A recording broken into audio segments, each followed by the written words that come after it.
Do you consider what it feels like to be on the other side of that camera? You better think about your impact virtually.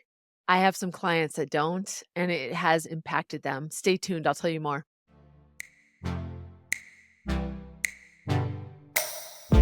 Hi, welcome. I'm Susie. I am so happy that you made the choice to be here today.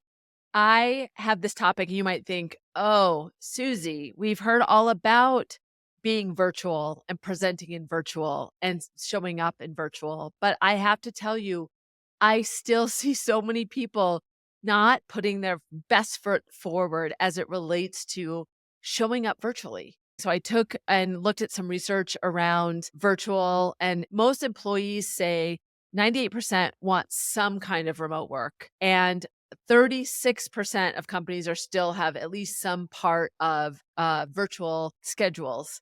And so virtual is still a really important aspect of how we show up. Early in the pandemic, I remember a lot of leaders reported that their charisma, their energy, everything was felt the same in person as it did virtually. And it was so wrong that some leaders weren't able to be as trustworthy. People weren't feeling like they had the same connection. And we shouldn't assume that the way we come across virtually is the same as in person. In fact, 80% of our nonverbals are not seen in the virtual world.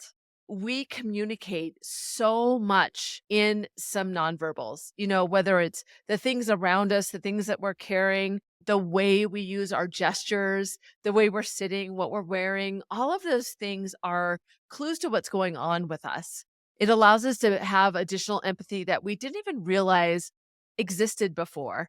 You had clues when you watch somebody walk into a conference room that maybe they were having a bad day because they just got off a phone and they were finishing a conversation that you were able to hear a little piece of, where now they don't have to turn on their camera until they're ready. And just like what they're carrying in, even if they had like a workout bag with them, you could strike up some conversation related to that because you were looking at what their world was like. But now we all fall into the square. So it doesn't give us that common place. Even when you think about going into meetings and you're just sitting around getting them started, just that regular conversation, it's so much different when it's virtual. We've all felt that. To try to ask the right question, how was your weekend? Or, oh, make a comment about what you see on somebody's background which may have nothing to do with what they're experiencing today. It's just for us, it's like a picture frame. And sometimes it's not even real. And so our interaction, when you think about all those components of what it's like to be in the real world with the three dimensions, they also say our energy is much lower virtually than in person. So sometimes people can hype that up to really show a lot of emotion. Some people that it's going to look a lot different. So it's important to look at how we're framed in this world. How are we coming across to the other side? And even asking for advice. I often, I'm an executive coach, so I could often take the license to say to a client, hey, this is what I'm noticing about the way you show up. I think if I'm getting a clue into that, just want you to be aware of that, how that comes across to other people. It changes our ability to influence, to persuade. Think about all of those factors when we have a really important conversation or when we're meeting somebody for the first time. How do you connect with them and make that rapport? It's not a one size fits all. You can't have a script. You have to be thoughtful about how do you make that connection. And it's more challenging. Sometimes we have to take more time, but we want to get to business. So when you think about having a high stakes situation, this just complicates it even more because you have your agenda, you have your clear goals about what you want to get out of the conversation and where you want to lead it, but you don't have full control or you have less control because you don't have as much information that you can tie together. So just thinking about how you show up. I'm going to share some tips about little things that you can consider. I want you to think about who you can ask and get feedback on or from. It's an important aspect of our existence now. And finessing that and making a shifts to it can lead to better outcomes for us. And we may not even be realizing some of those outcomes. Maybe we don't get a call back. Maybe somebody is not happy with an outcome of a situation, and we don't have those nonverbals on the other side to understand that there's still something lingering or something that we need to address. So, paying attention to this around the relationship, around not just the deal, but the relationship that you're cultivating. I think it's an important topic. I'm not an expert in how you show up, but I certainly have seen it in the wild, and I'll share some stories, some pretty embarrassing stories that I will only share here, and I won't name names, about how I've seen people show up and how it's really been a differentiator in terms of what I thought of those people. So stay right here. I'm going to share some stories and get you to think about, what do you need to shift or adjust in your virtual presence? It's me. Thought I'd tell you how excited I am about this collection of courses I have available. It's all around the concept of adopting a negotiator mindset. And the only way to do that is to really understand what it's like to be a negotiator so that you can practice it in your everyday. I'm excited about this project because it's going to allow people to do this on their own time and go through the course at their own pace. If you want to learn more, go to SusieTomanchuk.com. I'd love for you to check it out. I have a list of items that I have seen in the wild, and this is gonna be our stop section because I'm gonna talk about some of the things that I have seen in clients, not just in one-on-one, but as I see people present, as I've observed as somebody in the audience, as I've negotiated with people on different things for my business and for theirs. How they show up has impacted me and the trust I had for them. And it was interesting, even what I hear people say when I call them out on it and why they do it, because there's a little bit of, you know, a little bit of defensiveness. I think maybe it comes from the fact that you don't want it to admit that you've been doing it all along. And gosh, if I admit that this has impact, then I've had a lot of negative impact in a lot of conversations that I've seen. So the first one is the note taking. I see people, I had this one client who, whether we were talking one on one or I would see him with his team, he would tell everybody he was note taking, which I think is a good best practice to say, I'm taking notes. But he would just always say, I'm taking notes on this screen over here. So basically, just ignore that I'm not looking at you and I'm taking notes right here. And I when I asked him about it and said, "Why don't you just take the notes, like, maybe on the screen and also tell me so that I know that your eyes are looking down here at the notes that you're taking. If you need to do that, fine." And he said, "Well, because the screen over here is easy for me to see." I said, "But you don't understand. I mean, that really shows disconnection." And I really, even though he told me, because he was looking over here, it made me feel like he was not paying attention. There is the aspect of the conscious understanding that you're taking notes. And the other is, as you're talking, your subconscious is like, they're not even paying attention to me. And so what happens to me is when I feel like people aren't paying attention, I go faster. I don't make my points as strong. I kind of take away the storytelling because I'm not as persuasive because I feel like I'm losing them. And on the same vein, I have another colleague that takes notes. And when she's taking notes, she writes them down, but she literally shows me the top of her head as she's writing them down. It's the same thing. I understand that we need to take notes and remember things, but we have so many tools now.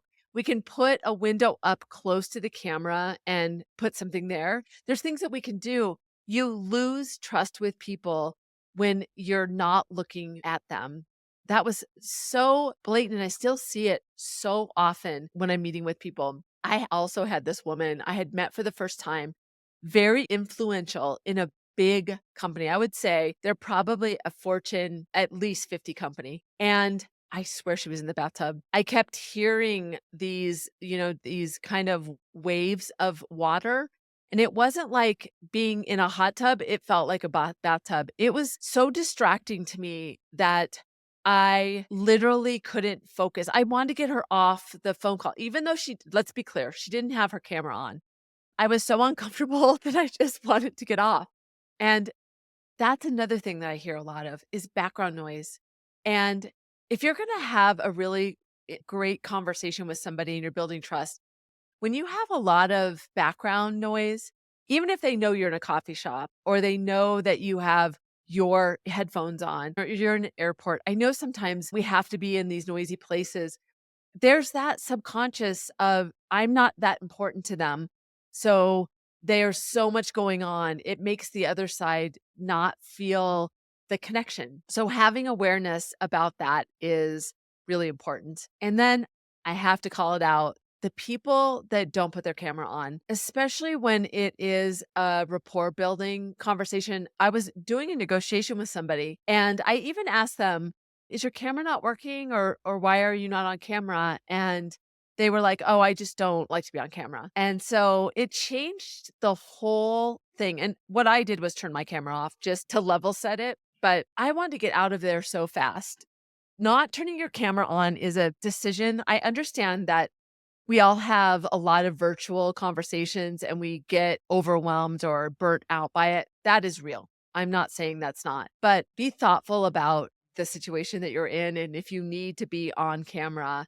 And how are you on camera? The other thing is, I see people a lot, they're like positioned in a weird place. I'm moving over, whether you can just see their head. I was in a board meeting recently and all you could see was the top of this woman's head, and you could tell she was looking down, and when she talked, you couldn't even see her mouth, you could just see the top of her forehead.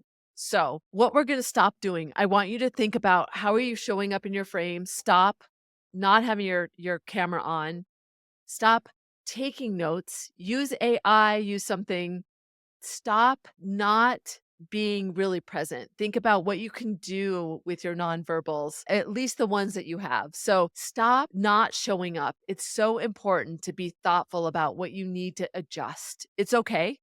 I know it's been some years that we've been doing this, but consider what you need to stop doing. When I come back, I'll give you some tips of what you should start doing or continue doing that are best practices around really showing up in a powerful way in this virtual world that we all live in. Hey, Susie here. Thought I'd pop in. I wanted to let you know I've been an executive coach for over a decade. I work with executives and they call me their silent partner because I help them increase their confidence when they're facing really difficult decisions. If you'd like to see if we're a good fit, head over to susietalmanchuck.com and fill out an application. I'd love to hear from you. I want to get to a few tips. And the first is to really think about what is the outcome that you want to get when it is high stakes so that you come into the conversation being really thoughtful about how are you going to set the stage? How are you going to be clear about what you want to communicate? Using your verbal cues as something to build the rapport, build the trust. Be thoughtful about how you're moving into the conversation. If you don't know this person, what are you going to ask them? Do a little bit of research on the person to find out a little bit more about them so you can figure out a way to connect. That makes a difference. You don't have a lot of those nonverbal cues that you can play off of. So you need to take some stock in some of the digital assets that you have that you can look up something about them to at least learn something, something, some kind of connection. And even if it's not about them personally, what can you learn about their company? What good question could you ask to get them talking, to get them feeling comfortable? Those first few minutes in any conversation, especially when it's something that's really important to you, are really key. And when you don't know that person, you got to think about that. And even if it's a person that you know, be thoughtful about how are they coming to this conversation? Are they aware of the topic that you're going to bring up to them? Will they be surprised by it? What are you going to do in those first moments to really frame it in a way that they feel comfortable, to make them feel a part of the conversation so that when you move into it, you're really setting both of you up in a way that you both feel seen, not just you, because sometimes when it's high stakes for us, we want to just jump in and get moving. And in the virtual world, it's really important to set the stage. So that's my first tip. How are you going to set the stage? Be really thoughtful about it. And how are you going to connect with that other person? The second one is your frame. How do you look in the picture? Where is your face? Where are you in it? Because nonverbals are not available to us, how can you have, if you use your hands or you do communicate using them, how do you want them to see you? Is that something that they need to see? That builds trust and rapport. We tend to believe people's nonverbals more than their words. So that can be really powerful to have them see that you're being really genuine, you're open when you have open hands, that's showing openness. So that could be really important. So how do you frame yourself? And even when you frame, look at the camera, not at them. I worked with a woman who had me, my little video square on a different monitor. And I asked her, "Why are you not looking at me?" Meaning at the camera, at the green light. And she goes, "But I am. You're over here." And I said, "But that doesn't make me feel like you are." So really be thoughtful of looking at the person. And that means like sometimes I turn my video off for me is you can do that in these virtual things is turn off your little square so you don't get preoccupied by yourself. Look at yourself, how are you framed, how are your nonverbals coming across, but then really focus on the other person, and especially if it's a high stakes situation, a difficult conversation, something that's really important to you, you wanna look right into that camera. That feels on the other side that you're looking at them, and we all know eye contact is really important. That shows connection. So framing yourself and really making yourself look at that green dot, I focus on that green dot, especially when it's a really important conversation for me.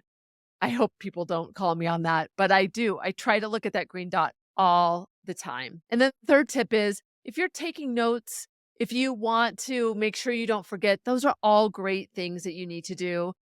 Either put an application up by your camera and it's tell the person, "Hey, I'm gonna take notes as we're going along, but I will also tell you, you could record it and watch it." I know that's taking more time away.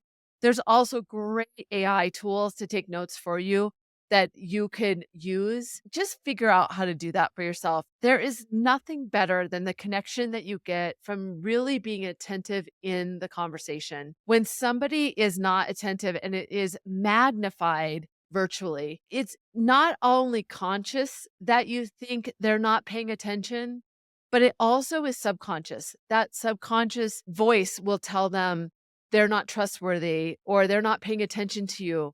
That they might not consciously think that about the connection that you're having, but if you're distracted or looking somewhere else, it feels like you're not paying attention. That could be detrimental to a really important conversation. So the 3 I really want you to think about is setting the stage. How do you wanna build that rapport in those first few minutes? Second is really thinking about how you're framed, where you're looking, how you're building that. And then if you're collecting information or the to-dos or whatever that is, how can you do it in a way that really honors the conversation? And you need to decide how you're gonna do that, but especially when it's an important conversation to you or to the other person and you want them to feel seen, be really thoughtful about that. So those are your start or continue. If you're doing any of those, great. Keep it up. It's really important. How you show up virtually makes a difference. Stay right where you are. I'll be right back. Hi, Susie here. One of the things that I love is I facilitate team conversations, whether it's talking about high stakes, how to advocate for one another. So if you're a leader and you want to bring your team together, you want to level them up, help them really bond together and increase their confidence as a whole, contact me. Go to SusieTomachuk.com, tell me a little bit about your team, and I'll be in touch.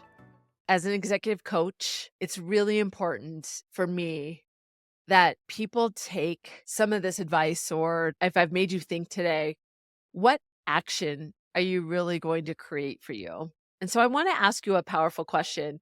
I want to give you something to consider. Are you showing up virtually in a way that's giving you the impact that you need? Now, you may not be able to answer that question yourself. Maybe you want to go watch yourself. That can be painful, but it can be very powerful. It would be great if you could ask others, peers, people you trust, not just somebody that adores you and loves you, but ask somebody that will really look at you with an objective and critical eye and tell you how you come across virtually and what can you do. It could be as simple as tilting your camera down, showing your nonverbals, stepping back from the camera a little, focusing directly at the camera, what are the things that you could do virtually that will allow you to show up in a way that creates the most impact? That's a tough question to answer. And you may need to be curious and asking other people. And even in the moment when you've had a conversation with somebody and maybe give it a couple days or right afterwards, even say to them, how did I come across virtually? What advice would you give me if you were coaching me? Try to see yourself from other people's eyes. It's really hard to do virtually because we are on all the time. And there's so much that we do that we just believe that the way we're coming across is good enough. And I want to argue that, and I've seen it, that there are times when we're not showing up in the best way for the situation. Have some situational awareness, especially when, and maybe you look at as a high stakes conversation, an important conversation with you for you, if it has to be virtual, how are you going to show up to have the biggest impact for an outcome that's important to you and it'll be good for the relationship overall? Taking the time to consider that will allow you to show up differently and make it a part of your regular practice. You know, when I started looking at the camera and really focusing on that green light, it took me a long time. I had to put a little sticky note by the camera and say, "Look here," to remind myself that that's really important to the other side. It didn't feel that comfortable to me, but I knew it was a bigger impact to the person on the other side of the camera. If you liked this, I'd love for you to join my newsletter. You can go to negotiationlove.com and sign up there. I'm going to talk more about this for that group, for those people, and give you a little bit more insight into how to show up as a negotiator and as an executive. So go ahead and sign up. I'd love to have you join me there. It's where I talk about adopting a negotiator mindset, which is so important to our everyday and everything we do. So head over to negotiationlove.com. And while you're in the moment, make sure that you really think about that powerful question about what you're going to shift to show up with more impact virtually. Until next time, I'm Susie. I'm glad you made the choice to be here. I know you will again.